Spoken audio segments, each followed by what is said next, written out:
It's the exciting and new podcast, bonus episode number 2. I'm Jason. I'm Andy. And I'm Brian. It's a family episode today, just the three of us. No guests allowed. We're going to go ahead and get things started with Brian this week. Go ahead, Brian. What do you, last week, coming off your Warrior Nun recommendation, did season 2 drop yet? Or? No, not yet. Yeah, okay. But this week, I introduced Brady and Connor to one of my favorite shows on Netflix. And it's called I Think You Should Leave by Tim Robinson. Wait, I watched the first half season of one of them. It's really funny. Yeah, he used to be on SNL for a little while. Robinson? Exactly. He was one of the writers on SNL, and he was in some sketches maybe about 8 to 10 years ago, probably. But maybe if he had a show called The Detroiters. I never watched The Detroiters. That was on Comedy Central. I do remember it, though. That was funny, too. But Brady, I started playing it wasn't even the first episode. It was just an episode I was trying to get to a skit in it. And him and Connor were sitting there, and they were both like, what the hell? Is it it's a sketch comedy? It's sketch comedy. Oh, okay. It's completely insane. It's still on Netflix, too, right? Oh, yeah. And what's it called again? I Think You Should Leave. Okay. I'm going to check it out. Oh, usually your recommendations mean I'm absolutely not watching it. I have seen it. Part of it, not the whole. Especially I think a sketch right? comedy. Yeah. Like I can watch an episode and know if I'm going to like it or not. So I'll give it. Yeah, you can watch a couple sketches. If you like it, you keep going. If not, you're out. Yeah. It's completely and utterly absurd. It's nice. It's awesome. Yeah. I would second that recommendation. Yeah. Cool. And your son enjoyed it. And, now we're quoting it. We're quoting, yeah. There's a skit where it's take from Johnny Cash when he was recording and he did a gospel and they were like, oh, we don't want, we're oversaturated in gospel. So then he started playing another song and Tim Robinson's playing the bass player. And after he sings like the first verse of his new song, Tim Robinson just starts singing about skeletons coming up from the ground. And there's this verse in it, the bones are their money, so are the worms. And it's just now I might not watch it. It's definitely one of those. It's SNL, but it's like the sketches that Beck Bennett and Kyle Mooney did, kind of like weirdness like that. I'm not a Kyle Mooney fan. I love Kyle Mooney. What the way they described it was that there's, don't put a hat on a hat, meaning you've got something funny, just stick with that. And he just puts a hat on a hat on a hat. It just, every second the skit goes on is just more craziness going on. And was this a Netflix exclusive or did it's just on Netflix. It didn't debut somewhere else and it's on Netflix now? No, it was on Netflix. So I think it dropped all at once, like each season or whatever, like one of those kind of shows. Yeah. I have a recommendation for Netflix. I just thought of it now, but I don't really have a recommendation. Oh, no, is it my turn? Are we done with Brian? Yeah, I'm done. No, I mean, we're still talking, but you. This is not a recommendation, but there was a show on Netflix that I watched the first 2 episodes just this morning because Michelle was watching. I just happened to sit down. It's called Bullshit. Bullshit. Oh, I saw that on there. It's a game show, right? Howie Mandel hosting. It's like 3 people are the panel, and then there's another person that's the contestant. I guess I'm air quoting that, and Howie Mandel's the host, and so it's like Who Wants to Be a Millionaire style level of money increases. Like you start at like 10,000, and then 20 until you can win $1 million, and you can lock in at certain points so you don't lose anything. If sort of like I'm locking it in at 50,000, be a millionaire when you got to certain right, and so you lock it in. Like you have to make the decision when you're locking it in. Anyway, so there's a trivia question asked, and there's 4 choices, and the person that's the contestant, they have to basically tell the 3 panel people why they know the answer. So like one of the questions, the 3 panel people don't know the answer yet. Yeah, and every single question that was on this thing, some were educated guesses you could take at, but the only one that I knew just off the bat was on Better Call Saul. The black and white episodes that precede every season take place in a blank, and the Cinnabon? And the options are like Starbucks, Cinnabon, blah blah blah blah. And as soon as it came up, I was like, oh, Cinnabon, great. So she picked. Well, you don't know what she picked. She picked something, and then she locks her answer in, and then Howie goes, so what did you pick? And so, oh no, so she does that. And so then she has to tell why she knows the answer is Starbucks. And she says, it's Starbucks. I watched Breaking Bad. I watched Better Call Saul. I've watched every single episode of Better Call Saul. I know for a fact that they start every season in Starbucks. And that's her answer. Her answer is Starbucks. It's locked in. And so now she's got to try to like convince them that she knows they it. go to these three people, and is she bullshitting or not? Does she actually know the answer? And she could get it right and still advance. Like if she guessed Cinnabon just because it was one of 4 options and she just happened to pick it, and they all said she bullshitted, but she still picked Cinnabon, then she advances. Okay. Now, if she picks Starbucks, obviously the wrong answer, and even one of those people believes that she was telling the truth, then she advances. She keeps going. If all 3 say she's bullshitting and she gets it wrong, she's out. Okay. And then there's a new contestant up there. So, but like the only other question that I even had a remote chance of getting right was, it was something about the distance light travels from here to Jupiter.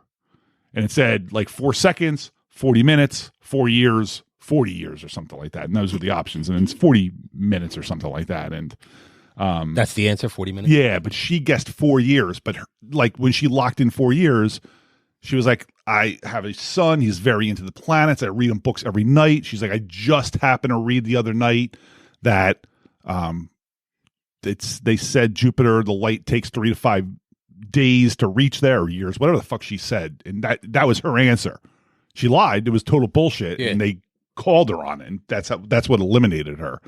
But so many of the questions were like, who could even know the answer? But you just like, I would just say bullshit every time then. I was, but sometimes she would guess it right.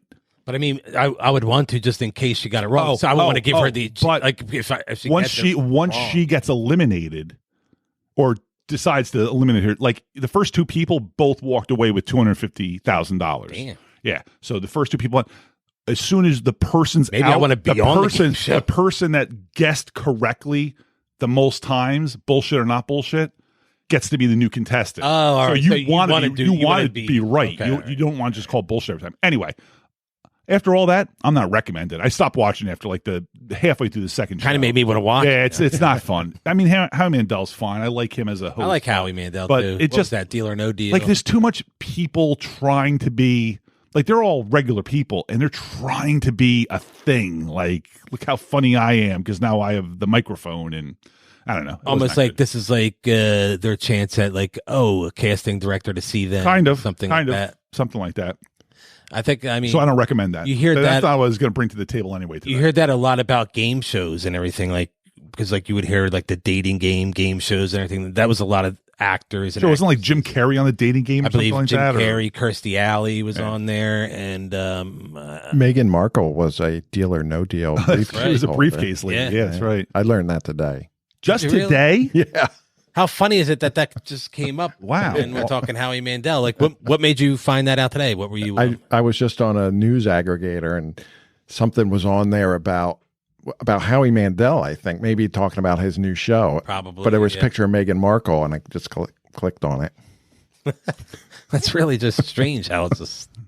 Anyway, Better Call Saul and Barry, watched them both this week. Great. Keep watching good them. Recommendations. I watched my non-recommendation for the week is. So that was one non-recommendation with bullshit. The bullshit, I just wanted to bring it up. I know. I never want to talk about it again. You mentioned Netflix. It just brought up Netflix in my brain. I wanted to get it out there because I hate Netflix. I'll never watch Netflix again. Real quick, though, how much do you think Howie Mandel makes for hosting that game show? I mean, they're giving away $1 million an episode, possibly. They gave away $500,000 to 2 people. But that's what I'm saying. How much is he making for, what's it? I don't know. 8 episodes or whatever. I couldn't even tell you how many episodes. He probably gets $1 million for the season. Let's say he gets $1 million. That's not bad. That's because that's got to be easy work. Oh, good Lord. They probably filmed them all in a day. Yeah. And he probably gets more than that. And they're probably drunk. The second half of the episodes, they're probably like drunk. It's like, like lunch. They come back from lunch. I watched the first of 10, but I watched the only episode I'm watching of The Offer. Oh, I haven't watched that yet. On Paramount Plus. It's the making of The Godfather. I saw the ads for that. No. They didn't do good. I'm out. I couldn't even care. Like, who cares? What they want to make it like the mob's all involved. Is it bad acting? Is it? I just didn't care. It was just not fun, not interesting. I'm sure it'll win all the awards. I'm out. You think it's good enough to win awards like that, though? I mean, I know it could be crappy and we don't like it, but win awards. But you think the academies will give it some love? I went into it with a terrible attitude when I found out it wasn't just an hour and a half movie and it was 10 episodes. 10 How long are the episodes? If I may ask? I'm going to say like 45, 50 minutes, something like that. But I only watched the first one. I was like, that's enough of that. I don't care. I don't. And it's not anybody you care about. It's not like Francis Ford Coppola and Al Pacino and Marlon Brando. Like they are in it. They are mentioned. They are referenced. But like it's all like the behind the scenes stuff. And oh, dude, who cares? I read something too. It's just not.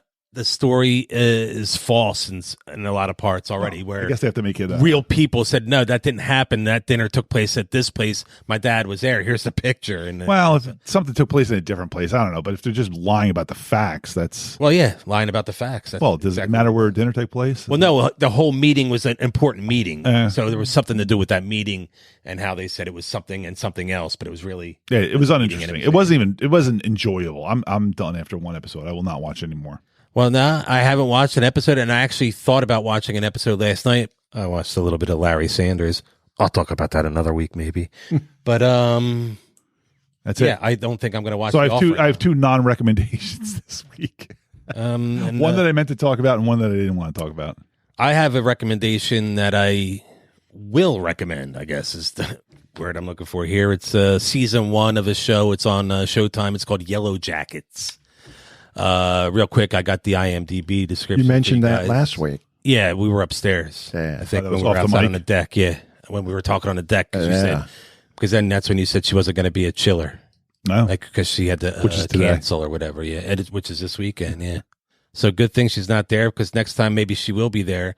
She's one of the stars. I have her down here. She plays one of the. Well, real quick, let me tell you the description of the show. It's a wildly talented high school girls soccer team from New Jersey. They become unlucky survivors of a plane crash deep in the Canadian wilderness. Now they crash in 1996, and they wake up in 2022. No, they're stranded for 19 months. And then I show them 25 years later in 2021, and it's how damaged they are from that experience. How they are, and how they're keeping things secret because some really strange shit happened. Because they had to eat somebody or whatever. Damn, I didn't know that's what it was. That sounds cool. Yeah, that's why I've been telling you to watch it and not Warrior Nun. I mean, come on. No, but yeah, it's really good. I like it. Christina Ricci plays one of the girls 25 years later, obviously. Juliette Lewis also plays one of the girls 25 years later. I love Juliette Lewis. And one of the other big stars in there is, did you watch 2.5 Men by any chance? I know of it. The girl that always came up from downstairs, Rose, like the one that was in love with Charlie. Yeah, like she's in it. She's one of the girls 25 years later too, and she's really good in it. But yeah, it's I'm really enjoying it. It's got a really good story. It's already season 2 is being made, so it's on Showtime, or you can catch it on Hulu. That's where I see it. But 10 episodes. I know you don't like the big story like that, but if the show works, it works. Like this is a show where it would work. It's not something that you could tell in an hour and 45 minutes or whatever, or I feel like, speaking of the long show, I know I talked about. Am I long-winded? No. I talked about Moon Knight last week. I still have not even watched the next episode of Moon Knight. Oh, I'm caught up on Moon Knight. I watched 4, but I haven't seen 5. 5 was a lot to unload, man. Oh, wow. It's a lot to unpack. Because there's only 6 episodes. I have not given up on Marvel yet, but this is making me like really want to give up on give up because Doctor Strange is next week. I'm definitely going to see Doctor Strange next week. We going to see that? Yeah, we should podcast about it. I'll watch Doctor Strange. We should podcast about it. We can do it. That could be our mini. That could be our mini pod. Yeah, there we go. That could be a mini pod on. Very Doctor cool. Strange. Anyway, I didn't mean to interrupt you on Yellowjackets. I just happen to. I'm not anti long form story. It just. I know. I just feel like I just wanted to make a joke about the 10 episode thing because I just feel like that now they're doing that. Now they're just doing it because we'll do 10 episodes. Why don't you do 2? Why don't you do 2 2-hour episodes and make it a really some good documentaries story? Make sense where you have 2-3 episodes. That's great. They're broken out. It'll work sometimes, but I agree with you. There's no need for Making a Murderer 10 episodes season 1 and then Making a Murderer season 2 another 10 episodes. Or like that stupid Joe Exotic show that everybody watched and I watched. Everybody watched season 1, yeah. And that should have been like maybe a 2-hour documentary. Instead, I don't remember now, was it 8 episodes? And there should not have been a season 2 because apparently there's a season 2 on Netflix. That's what Netflix is, because Netflix doesn't know what to do, so they'll just pay for that. They'll pay for that, and they'll pay for Stranger Things, and then they're out of ideas. Warrior Nun. And Warrior Nun. and Bullshitter. Do you think that's a big budget? No, I don't think so. Is it like CW budget or? Everything he watches is a CW budget. I would say it's like because I do like CW shows, but I would say what it's CW shows better do you than like? a CW. That's the 100. The 100. Oh, I didn't know that was a CW. I'm sorry. Honestly, I thought that was like a sci-fi or. That's even worse than CW. That's like below CW. Even though that's Sharknado, even right? Though that is, yeah. Even though The Expanse started on Sci-Fi. What's the other one? And Resident Alien, right? Is that Sci-Fi? I think that was Sci-Fi. That was Sci-Fi, there was it? yeah. Is that the zombie one? It's on Peacock. No, There's a zombie one that was Sci-Fi too. I think that got Resident Alien is Alan Tudyk and not Alan Tudyk. Alan Tudyk. Alan Tudyk. Yeah. And he's a alien, and he's crashed into this little town in Colorado, and he's trying to adapt. Anthony. Oh, where are you, Ant? He's frozen. I believe Brian or Mac had a suggestion for this week as well. The Young Ones is his suggestion for this week. So a show that's been off the air for 40 years. Yeah, I don't know if it's streaming anywhere. I watched that in college on MTV. Anywhere, but I watched that in college. The Young Ones is Mac's suggestion this week. I told him I would give him a shout out and tell him. Off. Did he watch it this week? No, Jason badgered him into giving a recommendation, even though he was going to be on the show, and so his recommendation was The Young Ones. I told him, I said, since you can't be on the show this week, we'll do a. He did mention Young Ones last week too. Did he? I think so. On the deck. I think that was another thing on the deck. We should podcast on the deck. We're definitely. What's happening on the deck after hours? Look, a lot of this is. Where was I this whole time? I don't remember any of these deck conversations. I sat on that. I sat on Yellowjackets for 7 days. I told you last week that I was going to mention that, and here it is now. But I got mine for next week. So. Ooh, now I kind of want to know it now, don't you? I'm also going to throw out there for this week, Batman, The Batman on HBO Max. The Batman. We watched it the other day, and it is. I got to watch it again. Did you watch it, Brian? I did. It's really long. It's really good, but I got to watch it again. Yeah, I mean, I enjoyed it. I thought it was really good. What's that? You watched it twice? Yeah. There's some stuff I think they could cut out of it, but I liked it a lot. I thought Robert Pattinson was a great Batman, except for his hair. I thought he was a dreadful Bruce Wayne. Yeah, I thought he was awful as Bruce Wayne. Yeah, Bruce Wayne needs work. I think that might almost be the point. Like, he doesn't even care about being Bruce Wayne. He just wants to be Batman his whole time. But yeah, terrible setting up the Penguin. Yeah. And listen, there is not one actor I can say a bad word about in that whole thing. I really like Paul Dano as the. Yep, he was great. Zoe Kravitz as Catwoman, and John Turturro. He can do no wrong, and he was awesome in He's that. good.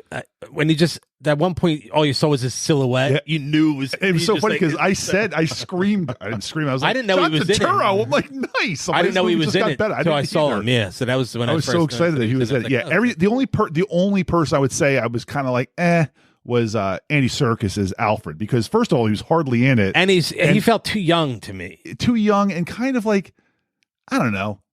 After Michael Caine, after even Jeremy, Michael Caine, and Jeremy Irons was in the Ben Affleck Batman movies and stuff like that. I think Andy Serkis was kind of a step down. I agree. I love Andy Serkis. Gollum, King Kong, Caesar, he's great, but seeing him, Caesar was really good. Seeing him in real life, I was kind of like, and he was hardly in it too, so. They didn't give him much to do. Yeah, I don't. Get blowed up. I think that was probably the weakest casting point. But I'm excited to see a sequel. I'm sure they'll do one, and I believe it's already approved or greenlit. And they're doing what we say on the inside. They're doing two. They're doing two HBOmax series, from what I heard. One's I guess called live action GCPD, and it's going to be like the Gotham Police, and I think Jeremy Wright's going to be in it. As Gordon, Jeffrey Wright, and I like him. He was great too. He's like one of those guys that, like, yeah, of course he's great because he's great in everything. He was so good season 1 of Westworld, and he was awesome in Boardwalk Empire. He was so good in that. But so I think there's going to be a spinoff with the Gotham Police Force, and then there's going to be a Penguin show too. Are those live with action? Colin Farrell? Yeah. Like I think it's going to take place in that universe. I like that. That so Gotham, man. Who would like live in that? You said like a 10 episode or 6 episode. A horrible town. I mean, that's the worst Gotham ever. Yeah. I mean, the Christian Bale Gotham just looked like Chicago because it was Chicago. But this, do we know where they filmed this one or no? No, that'd be interesting. Trenton. I was gonna say it looked like it was filmed in hell. Everything was always dark and it was like really red, deep in 609. Oh yeah, listen, that Trenton was better than Gotham. Really, it was so depressing. Shout out to City Gardens in Trenton, New Jersey. I mean, Oh, I think the laugh was better. The laugh works. I believe that Sam Kinison played there before. A lot of people played there. Yeah, but yeah. So Yellowjackets is this week for me. Oh yeah, Yellowjackets. Giving it a thumbs up, and if you like it out there, why don't you hit me up on Twitter at Jazoo74. You can also catch the exciting and new podcast on Twitter, Instagram, Facebook. I don't know how to run that one. TikTok. And I think that's all that we're on, right? And you got AE Gonzo on Twitter and Instagram, and Papa Bad Kitty all over his socials. What was that other thing you were playing at work the other day? The SoundCloud, sound something. Oh, that was just a teaser that. But that's not a service. That's just he sends me the teaser, and then I usually just do a screen recording of it on my phone and put it on Instagram because I can't do the logo thing. Oh yeah, I keep do that. I used to make you the videos. I keep. If you want it, you could put I have to send you videos. Should I give you a picture? A video of us? Are you videoing this right now? No, a video. How about a picture? With the sound if I give you a picture of let's say when we're about to do ET coming up, do we give you a picture of ET that you could use for that? Yeah, we should be able to do that. Can you Photoshop a picture of ET sitting on Jason's lap? Oh yeah, I think I have one. That would be really cool. But this has been the exciting and new podcast. I'm Jason. I'm Andy. And I'm Brian.